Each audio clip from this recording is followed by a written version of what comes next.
Good morning दोस्तों, blog number 2 में आपका वेलकम है, स्वागत है नारियल पानी के साथ। हेलो यूसुफ जी, नमस्कार। नमस्कार। हाय। हाय। तो अभी क्या जस्ट उठे ही थे और होटल से बाहर नारियल पानी पीने आ गए, क्योंकि हमें हमारे शरीर की पोषण आवश्यकताओं का ध्यान रखना पड़ता है। हर कोशिका का हर कोशिका का, अपनी बॉडी की हर कोशिका का अपन को पोषण का ध्यान रखना है। एनर्जी बूस्ट लेने आए।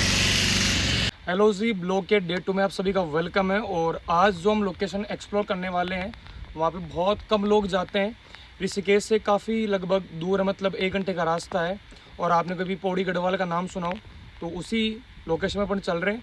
और आपको जैसा कि पीछे दिख रहा होगा, बिल्कुल ही एक नदी है जहाँ पे पानी तो नहीं है, लेकिन ये बरसात बहुत भयंकर तरीके से बहती है। जैसा आपको दिख रहा होगा पीछे एकदम, बिल्कुल देखो सारा मतलब इधर तहस नहस हो रखा है और चारों तरफ कंप्लीट फॉरेस्ट एरिया है। और हमने इधर एक गाड़ी बुक करी है, एक बार गाड़ी दिखाना, क्योंकि यहाँ पे जो और गाड़ी है वो अलाउ नहीं जाना, यहाँ पे परमिशन लेनी पड़ती है पहले। तो जो लोकल बंदे यहाँ पे होते, अगर आपको कोई जानकार हो तो आप उनको बुला सकते हो या फिर किसी होटल वाले से बातचीत करके वहीं अपने को एक्सप्लोर करवा सकते हैं। और बिल्कुल ये हम इस नज़ारे को अपनी आंखों से देखकर वो बता नहीं सकते, बयान नहीं कर सकते। बहुत खूबसूरत नज़ारा है और मतलब इसको आप हिडन जेम कह सकते हो उत्तराखंड का। वो हम आपको विजिट करवाने वाले हैं। होता है अगर कभी भी हो तो ये जो गाड़ी वो यहाँ पे बेस्ट रहेगी, क्योंकि बीच में जो रास्ता थोड़ा ऑफ रोडिंग वाला है। तो चलिए देखते हैं आगे के नज़ारे, बने रहिए पूरे ब्लॉग।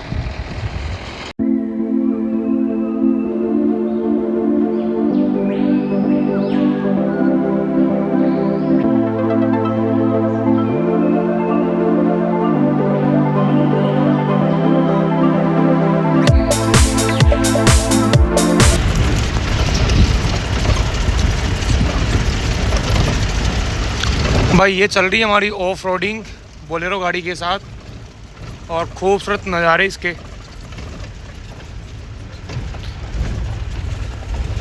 ये देखो भाई सामने क्या नज़ारा है।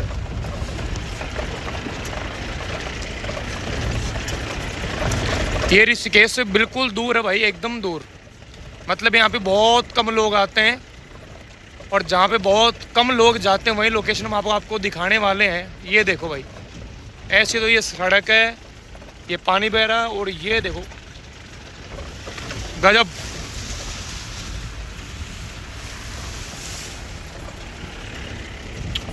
ये पूरा एक रिजर्व एरिया है, फॉरेस्ट एरिया है। और यहाँ पे हर किसी का ना अलाउ भी नहीं है, चेक पोस्ट पे भाई अलग चार्ज देना पड़ता है। ये देखो ऑफ रोडिंग बोलेरो, ये देख लो यहाँ पे गाय भैंस देख लो। बताओ, एक नंबर जगह भाई, एक नंबर जगह। मंजय जी बताओ कैसी लगी लोकेशन आपको? बहुत बढ़िया लगी। खाना ज़्यादा खा लिया था, नींद आ रही है। खाना ज़्यादा खा लिया गया। यूसुफ जी बहुत बताओ। ही शानदार, बहुत ही जबरदस्त, बहुत मजा आ रहा है। ये देख भाई, ये देखो, ये देखो, वाह। चढ़ाओ हमने, चढ़ाओ चढ़ाओ चढ़ाओ भाई साहब। बताओ, ये देखो रास्ता, ये रास्ता है पीछे भाई, यहाँ से आ रहे हैं हम। तो आज ही जिस लोकेशन में अपन चलने वाले थे उसके पहले व्यू पॉइंट पे आ चुके हैं। और आपको थोड़ा ऊपर दिखाना, ऊपर ये बहुत ही एक फेमस मंदिर है माता जी का, विंध्यवासिनी मंदिर है। और इधर देखो यहाँ से सीढ़ियाँ जा रही हैं, इन सीढ़ियों से ऊपर चलना है, मतलब रोड वगैरह नहीं है, सीढ़ियाँ बनी हुई है। इन्हीं सीढ़ियों से अपने को इस मंदिर पे ऊपर चलना है। और इस मंदिर के सामने देखो एक छोटी सी मतलब पानी का प्रवाह यहाँ पे है और बहुत गजब लोकेशन है। मैं कह रहा हूँ ना, आप जब भी ऋषिकेश आओ ना तो थोड़ा साइड में ये मतलब आपको कवर करना है। मेन ऋषिकेश में तो बहुत सारे व्यू पॉइंट सबने देख रखे हैं, उससे बिल्कुल हटके हैं। और एक बार पूरा नज़ारा दिखाया जाए सामने का यहाँ पे।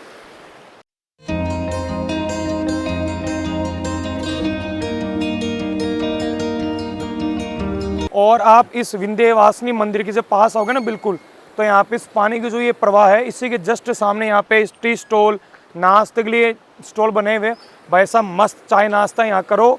और इधर को यहाँ पे यूसुफ जी भाई साहब अपनी जगह ग्रहण कर चुके हैं और बिल्कुल ये भी इंजॉय करने वाले, एकदम मस्त, मतलब गजब लोकेशन भाई, सुपर डुपर। और फाइनली मैं, मंजय जी और यूसुफ जी जो मछली पकड़ने में बिजी है। इस पानी में बहने के लिए बिल्कुल तैयार है। और भाई साहब इधर चाय कहाँ गई? चाय मंगवा ली है। नजारा है भैया, मिस मत करना, बहुत चाय ओए ओए ओए। और यहाँ पे यूसुफ जी पानी को गंदा करने में बिल्कुल लग चुके हैं। मछलियों की तलाश कर रहे हैं, मछली पकड़ने के लिए तैयार है, पर मछली मिल नहीं रही है। मछली ढूंढ रहे हैं ये यूसुफ जी। मछली एक ही मिली थी 3-4 साल पहले। तो चलो उधर मंजे जी यार चाय लेके चलो, उधर बैठेंगे अपन। तो भाई चाय आ चुकी है और अपनी ये जो हिडन लोकेशन थी उस पर बढ़िया चाय का मज़ा ले रहे हैं। और कभी भी घूमने आओ यार चाय नहीं पियो, ऐसा करना भी नहीं चाहिए और ऐसा होना भी नहीं चाहिए। तो हाँ जी अब चल रहे हैं ऊपर माता जी के मंदिर में और वहाँ माथा टेक के आते हैं।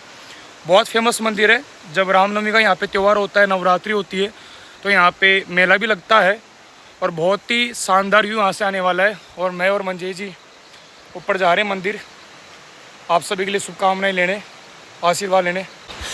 भाई इधर ये रास्ता थोड़ा दुर्गम रास्ता है, चारों तरफ पेड़ पौधे हैं और अंधेरा ही अंधेरा है। तो बाकी दो दोस्तों ने तो मेरा साथ छोड़ दिया है और मैं अकेला ही जा रहा हूँ। कोई ना, अपन चलेंगे ऊपर। अरे तुम बैठ के चाय पी लो, चाय। मंजे जी सही में डर लग रहा है क्या? नहीं लग रहा डर।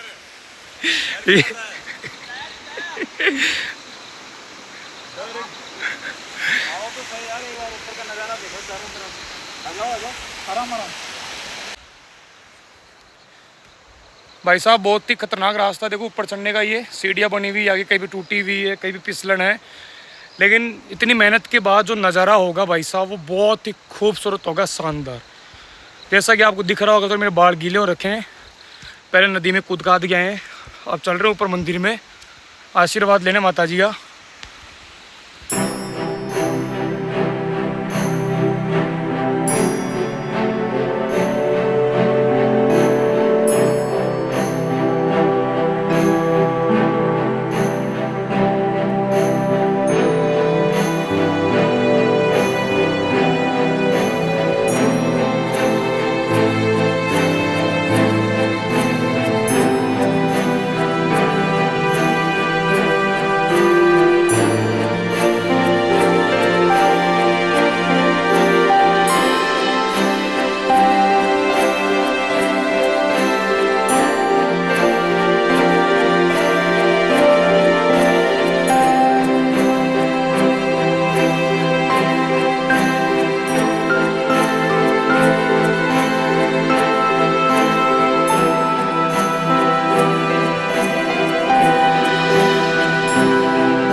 मेरे साथ यहाँ जो मंदिर है विंध्यवासिनी माँ का जो मंदिर है, इनकी पुजारी मेरे साथ है।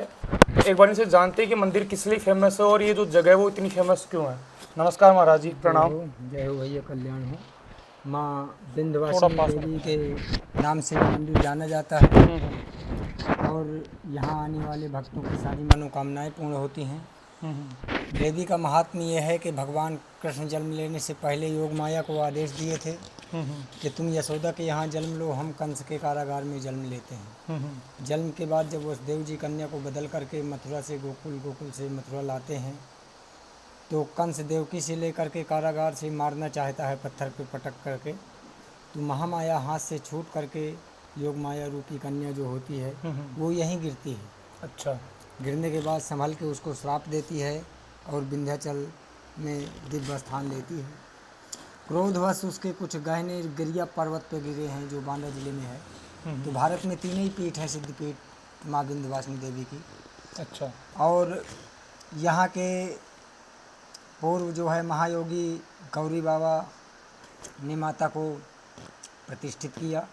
वर्तमान समय में माँ विंध्यवासिनी दास जी महाराज जो महायोगी हैं, अच्छा, यहाँ के महंत हैं, संरक्षक ट्रस्टी अध्यक्ष, सारा कुछ वही है। अच्छा। और नीचे जाओगे यहाँ से तो हमारा धूना है, समाधि है, गुफा है, शिव परिवार, अन्नपूर्णा देवी का परिवार है। आए हुए श्रद्धालुओं की सारी मनोकामनाएं पूर्ण होती हैं। बाकी तो महामाया के ऊपर सब निर्धारित है कैसे क्या है। माता के दर्शन के लिए सिंह भी यहाँ प्रकट होता है नवरात्रों में, खास तौर से शेर। जी अच्छा। प्रकट होता है। बाकी जो हमारे गुरु हैं विंध्यवासिनी दास जी महाराज, वो भी दिव्यदर्शी संत हैं जिनका कोई वर्णन नहीं हम कर सकते हैं जी। धन्यवाद।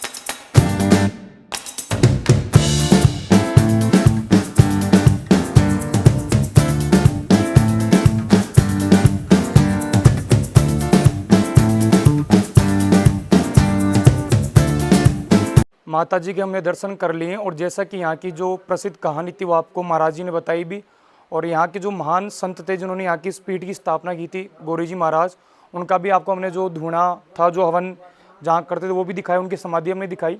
और बहुत ही खूबसूरत जगह है ये। जैसा कि मैंने आपको शुरू में कहा था कि ऋषिकेश से काफ़ी दूर बहुत पीसफुल ये जगह है।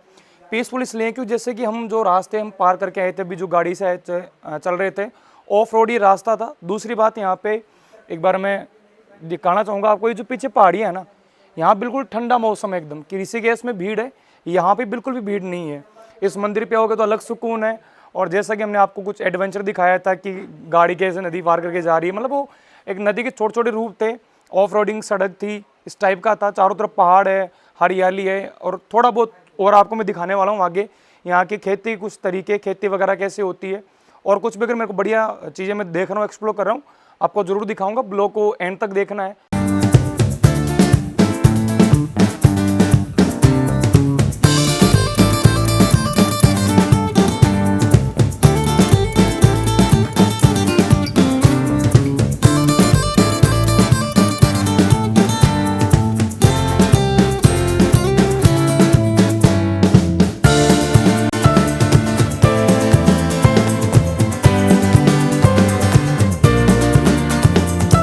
अभी थोड़ा हम आगे चल के आए और यहाँ पे एक छोटा सा गांव है। स्पेशली आपको इस वीडियो में ये दिखाने वाला हूँ कि बहुत सारे बच्चे पढ़ते भी है सीढ़ी नुमा खेती, कंटूर फार्मिंग, तो उसी को आप यहाँ पे आराम से देख सकते हो। और दूसरी बात, मतलब यहाँ पे कौन सी खेती ज़्यादा होती है, चीज़ें आपको थोड़ी दिखाने वाले। तो चलिए एक बार, वैसे यहाँ पे अभी सीज़न तो नहीं है क्रॉप्स का, अब होगी सोविंग वगैरह, लेकिन फिर भी एक बार आपको थोड़ा बहुत दिखा देते हैं खेती वगैरह क्या तरीका है, क्या सिस्टम है। चलिए, आपने बहुत सारी बुक्स में सुना होगा पहाड़ी क्षेत्रों में सीढ़ीनुमा खेती होती है, स्पेशली जो एग्रीकल्चर के बच्चे हैं वो तो पढ़ते भी है कंटूर फार्मिंग। तो आपको इस पीछे जो बैकग्राउंड में दिख रहा है, यहाँ पे देखो बिल्कुल सीढ़ियों की तरह छोटे छोटे खेत बने हुए, इन्हीं को हम सीढ़ीनुमा खेती कहते हैं। और जिस खेत में मैं खड़ा हूँ, यहाँ पे एक छोटा सा खेत है, इसमें चौलाई की खेती कर रखी है। ये जो चौलाई की खेती है स्पेशली यहाँ पे सब्जी के लिए की जाती है, इसका बीज मेडिसिन वगैरह में काम आता है। और बहुत ही छोटे छोटे खेत देखो यहाँ पे बने हुए हैं। इसके अलावा यहाँ पे एक पॉली हाउस भी बना हुआ है। एक बार मैं चाहूँगा पॉली हाउस को भी दिखाओ एक बार। आप भी इसके बारे में बहुत सुनते हो, पॉली हाउस, जिसमें स्पेशली टमाटर की, खीरा की ज़्यादा कल्टीवेशन होती है। तो ये यहाँ पे कल्टीवेशन का तरीका है यहाँ पे। और इसके अलावा यहाँ पे बहुत सारे फ्रूट्स के प्लांट्स वगैरह भी लगे हुए हैं साइड में। तो बहुत कठिन है यहाँ पे खेती करना। आप सुनते तो हो कि पहाड़ी क्षेत्र बहुत खूबसूरत है, खूबसूरत तो है, लेकिन यहाँ पे खेती करना, यहाँ पे जीवन यापन करना उतना ही मुश्किल है। यहाँ पे एक अमरूद का पेड़ था, वहाँ से अमरूद तोड़ा है और टेस्ट कर लिया भाई, एक नंबर है, गजब। ऑर्गेनिक गवावा है, बिल्कुल एकदम शुद्ध पहाड़ी एरिया का। चलते हैं आगे। भाई साहब, हमने अंकल जी को ठेका दे दिया है यहाँ पे अमरूद तोड़ने का, और साथ में यूसुफ जी को भेज रहा हूँ कि कोई दिक्कत नहीं हो, बिल्कुल भी मारा कुटा नहीं हो यहाँ पे। मैं और मंजे जी यहाँ पे वेट करें अमरूद का, ऑर्गेनिक अमरूद की खोज में। यूसुफ सर, सहयोगी राहुल सर और मंजे सर।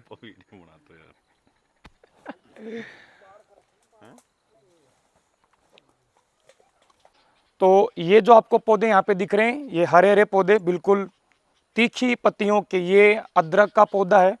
और देन उसके बाद ये जो चौड़ी पत्ती वाले ये जो पौधे हैं ये अरबी के हैं। और उसके बाद ये बैक साइड में जो पौधे लगे हुए हैं, ये जो आपको दिख रहे हैं केले के पत्तों के समान, ये पहाड़ी हल्दी है। तो बहुत ही शानदार कल्टीवेशन यहाँ पे होती है, मसाले वाली चीज़ों की भी होती है। और अरबी का पौधा आप जरूर देखिए, क्योंकि इसके बारे में आप बहुत सुनते हो। इसका पौधा अपने आसपास दिखता नहीं, लेकिन पहाड़ी एरिया में अच्छी खासी इसकी खेती होती है। भाई साहब ये है देसी हल, जो आप पढ़ते भी हो। मंजे जी पर उठा के दिखा दो देसी हल को। नहीं ऐसे ठीक लग रहा है। अच्छी फोटो आ रही है। ये देसी हल है और यूसुफ जी यहाँ पे पोली हाउस में एंट्री करते हुए।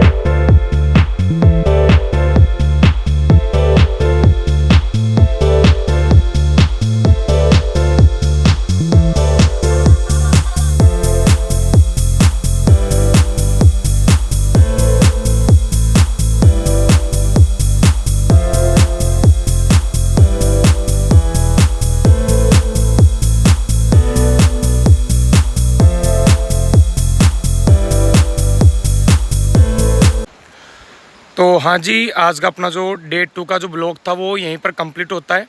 आपको मैंने जो फेमस यहाँ का मंदिर था, यहाँ की जो ऑफ रोडिंग थी, यहाँ का जो एरिया था वो दिखा दिया। और साथ में यहाँ पे कौन सी खेती होती है, कैसे होती है, इनकी खेती में क्या स्ट्रगल है, तमाम चीज़ें मैंने आपको दिखाई। आई होप आपको ये ब्लॉग पसंद आया होगा। पसंद आया तो लाइक करें, शेयर करें, सब्सक्राइब करें। हो सकता है कि कुछ को ऐसी ख्वाहिश हो कि बहुत सारे पहाड़ दिखेंगे, हर बार पहाड़ी दिखेंगे। कुछ चीज़ें रियलिटी की भी दिखानी पड़ती है, ग्राउंड चीज़ें भी आपको दिखानी पड़ती है। तो वो मैंने पूरा ही आपको दिखाने का प्रयास करा है।